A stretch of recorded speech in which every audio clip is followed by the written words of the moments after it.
Looking at this aerial photograph of the Port of Los Angeles, you see the sheer mechanical scale of America's supply chain.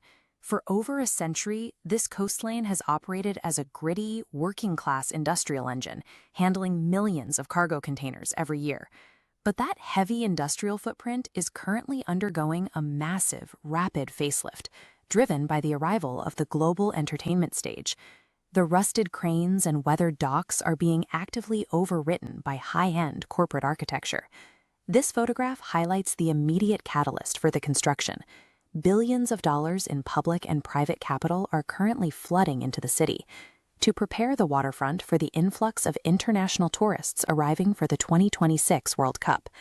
As this announcement panel shows, the momentum will accelerate straight into the 2028 Olympics, with the outer harbor locked in to host international sailing events. The industrial cranes and the thousands of ILWW workers who drive the port are being moved to the background. In their place, the city is preparing a high-end, curated environment designed specifically for a temporary global audience. The centerpiece of this transition is West Harbor, a sprawling 42-acre, $500 million commercial development. To build it, developers completely leveled Portzel Call, a quirky, beloved maritime village that had anchored the community for decades. The new blueprints feature imported Michelin-recognized restaurants and massive outdoor amphitheaters.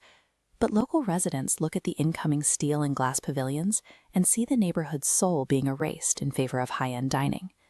If you step away from that massive construction site and walk just a few blocks inland to a quiet, deteriorating street, you find a completely different approach to the future of San Pedro.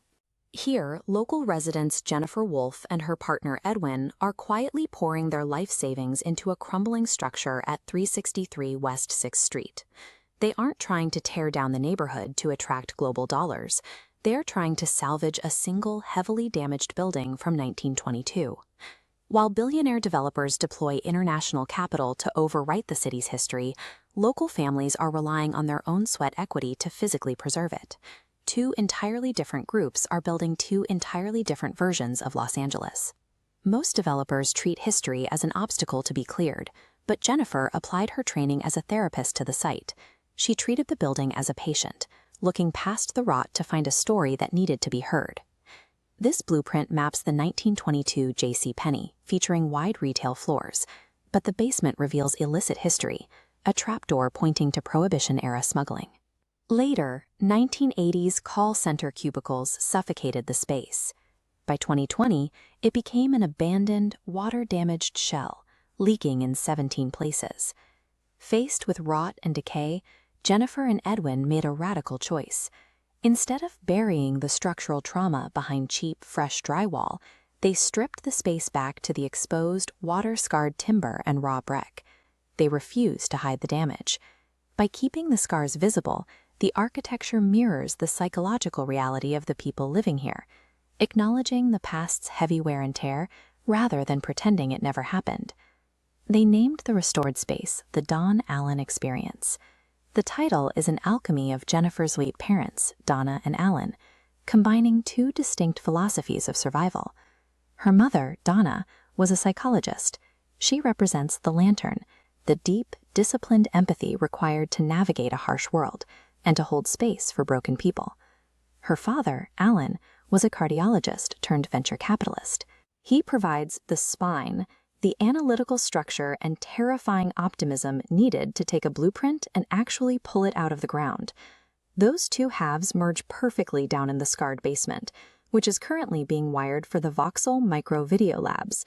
It's a high-tech podcasting and broadcasting hub built specifically to hand a microphone to marginalized locals.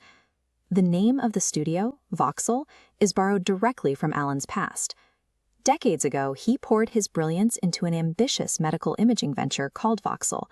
Despite his efforts, the company failed. They are using the name of that past business failure as the foundation for the new studios. This choice redefines legacy as the resilience to build upon one's ruins.